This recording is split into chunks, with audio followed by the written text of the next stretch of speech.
Kaixo, oraingoan hitz egingo dugu Burlatako auzokideok gure eguneroko bizitzan egiten ditugun harremanei buruz. Horri buruz hitz egiten oso garrantzitsua da gure dendariekin eguneroko hartu emana. Eta abiatuko gara gure herriko dendari euskaldunen bila eta beraiekin pixka bat hitz egitera. Oraingoan hemen gaude Amaiarekin, Gil opari dendakoa. Konta eguzu zuen dendan zer saltzen duzu edo zer aurkitu dezakegu?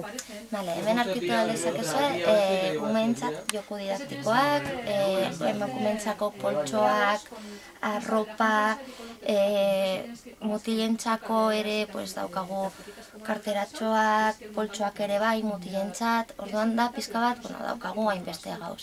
Iaia gehienak ditugu joku didaktikoa.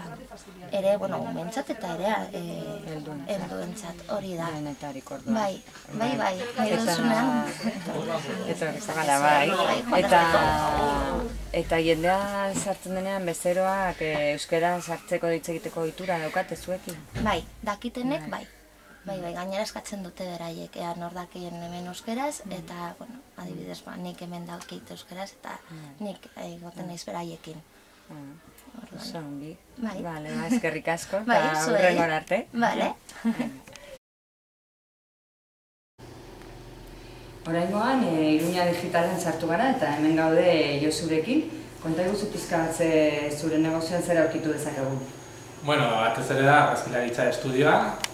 Materialaren aldetik ez dut gehiegi saltzen, baina errebelatzeko aukerak guztiak daude, bai handipenak egiteko, eta gero betikoa, argazki karnetak, eta argazkilaritzarekin zerikusia daukan guztia, baina beti argazkien aldetik. Materiala esan dudan bezala, gutxi. Argazkiak egitera etorri. Bai, estudioak eta errebelatzeak, eta kopiak egitea,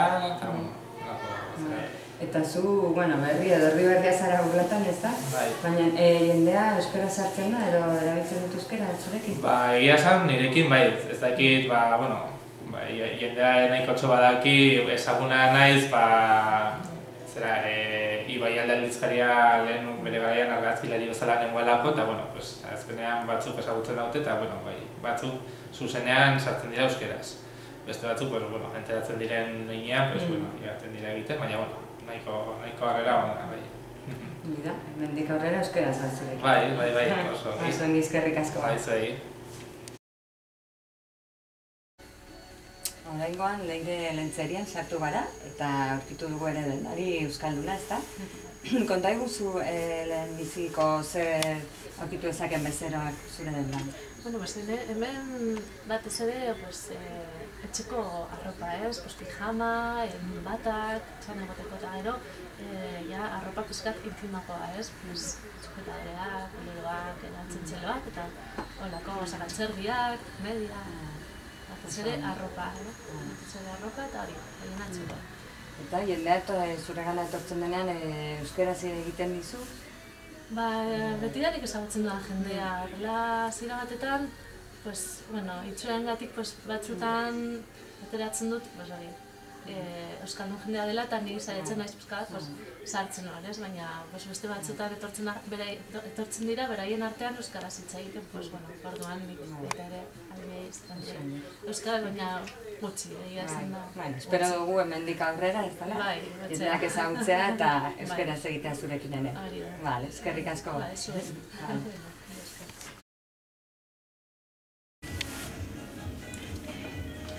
Oraingoan hemen sartu gara Eslaba bideoklubean, ez da? Eta konta eguzu pizka bat, zein da bezeroak aurkitu dezakena hemen zer da?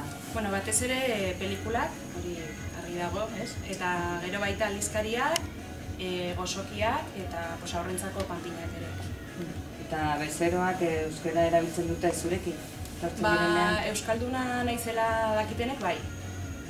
Eta batzuk euskara saritzen direnean ere, euskara zuzentzen naiz bestela normalean gazteleraz, baina, Oso, ongi eskerrik asko da.